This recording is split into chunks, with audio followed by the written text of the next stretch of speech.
Hi guys, welcome to my videos. So today in this video I'm going to show you how to apply for your postgraduate work permit for Canada from outside Canada. So before I proceed further, if you have not already subscribed to my channel, please go and subscribe right now because I regularly upload videos, and if you have any concern, any question, anything that comes in your mind, feel always absolutely free to ask guys. This is your own channel. Alright guys, so let's proceed. So guys, first of all, I am not an immigration consultant.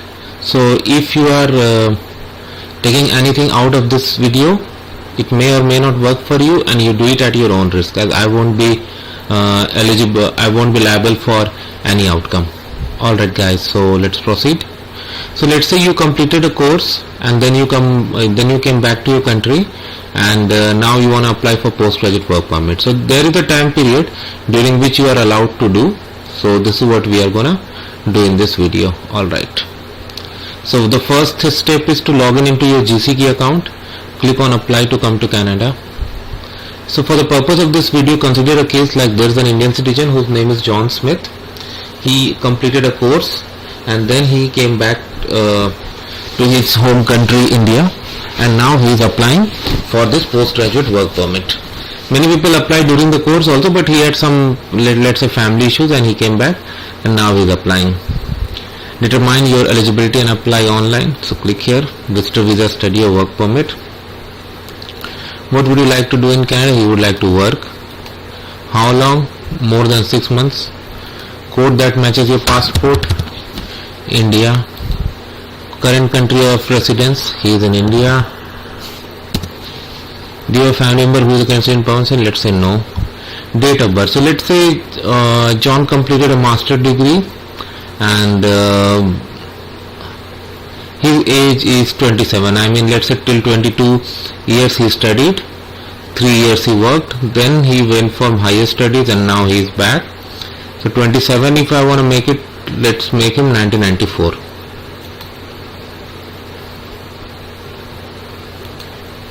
Month Jan, day first Jan. Yeah, a great birthday. Are you a green card holder? Let's say no.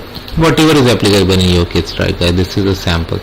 I have a job offer and my employer gave me an offer of employment or LMIA number. No. He doesn't need to. Are you going to work in these occupations? Let's say no. Are you going to come into an active public policy or special measure by IRCC? No. Are you a spouse, common law partner or dependent child of a person? Let's say no. Have you recently graduated from a participating Canadian post and institution for which your study program was full-time and a minimum of 8 months? Let's see. Here he selects yes.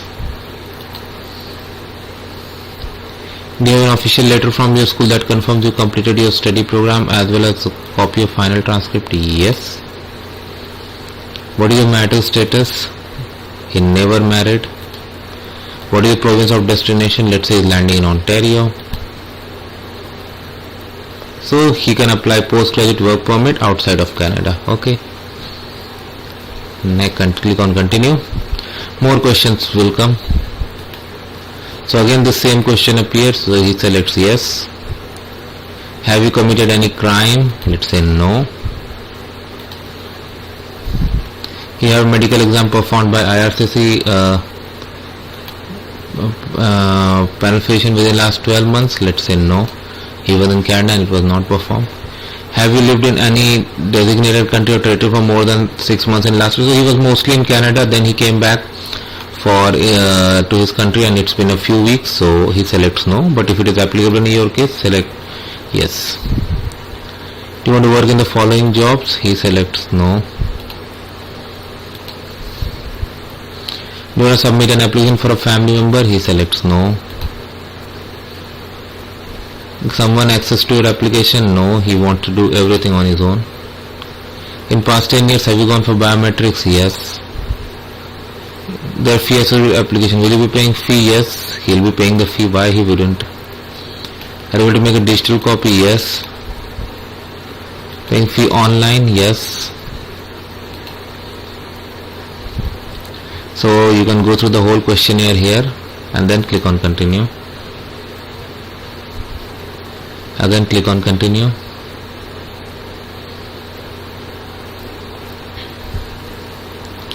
Now the checklist has appeared because it's gonna be an open work permit, so he has got an open work permit fee as well.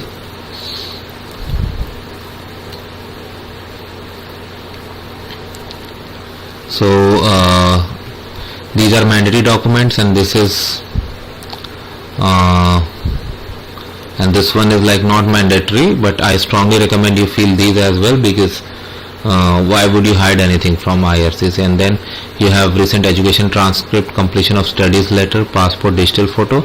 The main thing is to fill up this form IMM 1295. So let's go through it. Alright, so we will fill up this form IMM 1295B for a postgraduate work permit outside Canada. So the very first question is UCI, Unique Client Identifier.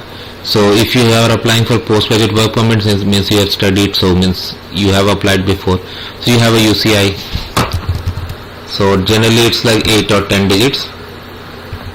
I'm just putting a sample. You want service in English. So now filling up the form. Smith John. Have you ever used any other nickname? Let's say no. Male. Date of birth, let's say 1994. 0101. Place of birth, let's say New Delhi. Country, India. Citizenship, India. Current country or territory, he is now in India, so we will select India. Status, citizen. During past 5 years, have you lived in any country or territory other than your country of citizenship or your current country or territory of residence? Let's say no. Whatever is applicable in your case. Country or territory where applying, same as country or territory of residence, yes. Current marital status, single. Previously married, no. Native language, since he is from India, let's select Hindi for example. Are you able to communicate in English? Let's say English. Have you taken a test? Because he applied for the student visa, so he had taken, and this question does not ask if it is valid or expired, so that's why I selected yes. Passport number. Just sample guys, let's say India. Typical Indian passports valid for 10 years.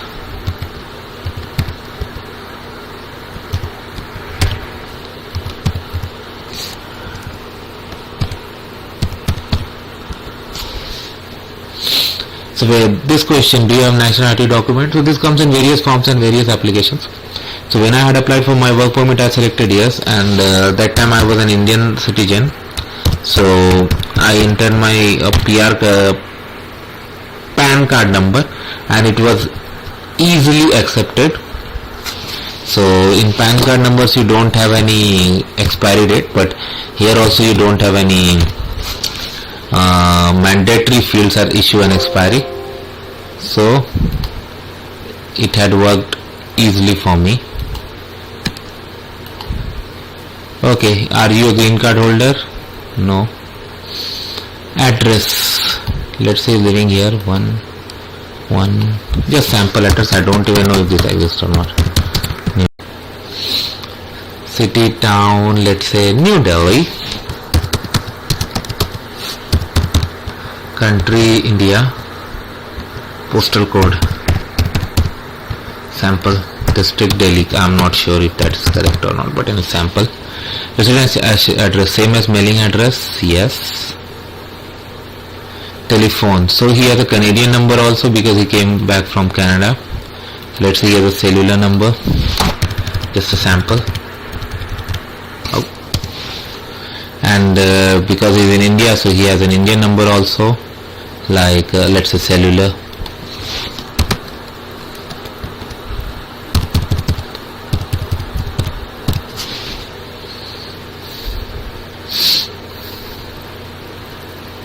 Email address is required.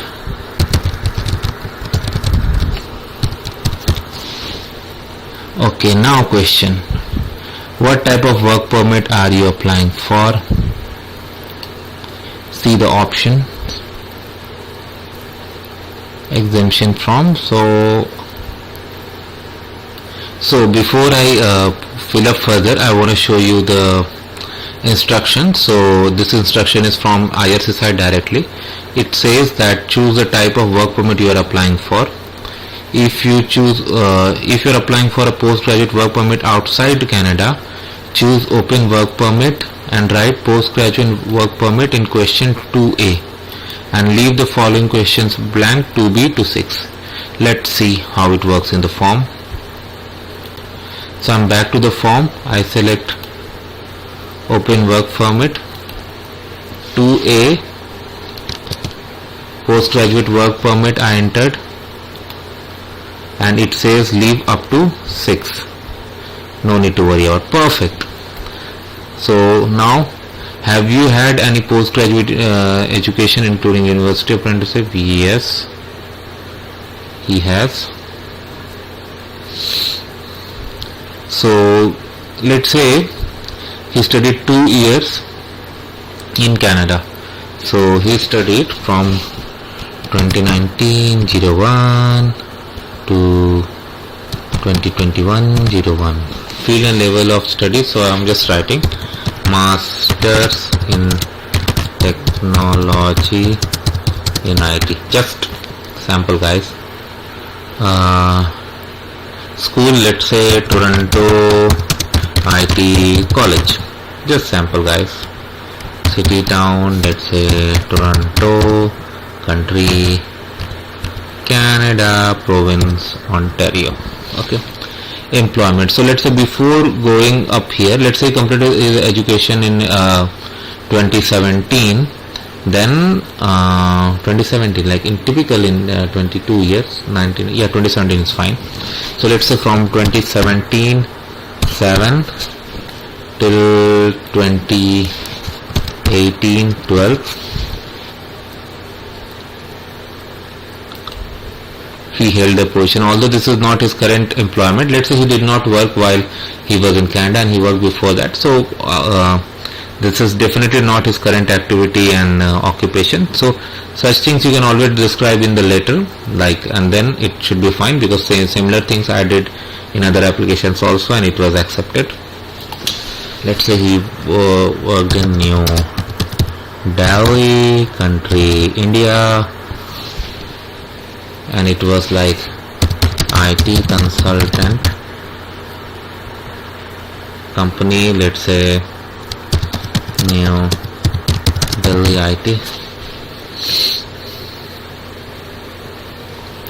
Whatever is applicable in case. Now background information is very important. Fill it up as per your case, not exactly what you see in this video. So in the past 2 years, have you had tuberculosis? No.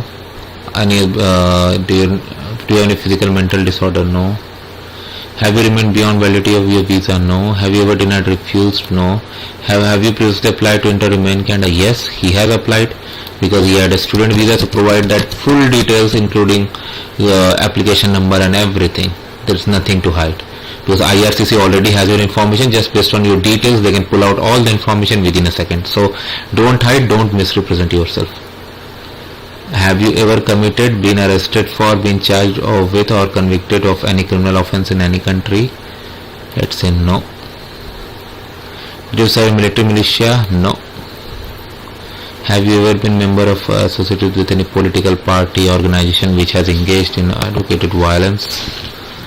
Have you ill treatment of civilians? No. IRCC, okay, date you can pick it up from here. Now for online applications, you don't need to physically sign. You sign the whole application at the end by typing your full name and answering a security question. So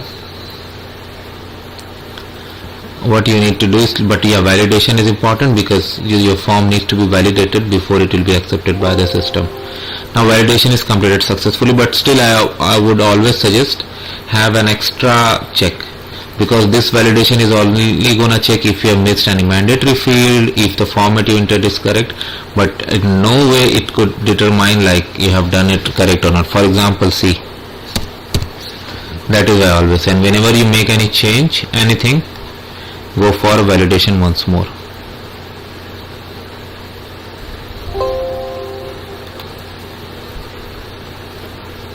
Okay, alright, so let's go back to GCK account. So once you upload these documents, you will get the next option where you can go ahead and make the payment. Because those sample videos I'm not doing through, but in your actual application you have to. So that's it for now, guys. I hope you like this video. Make sure you like, comment, and if you have any concern, any question, anything comes in your mind, feel always free to ask. Thank you, guys.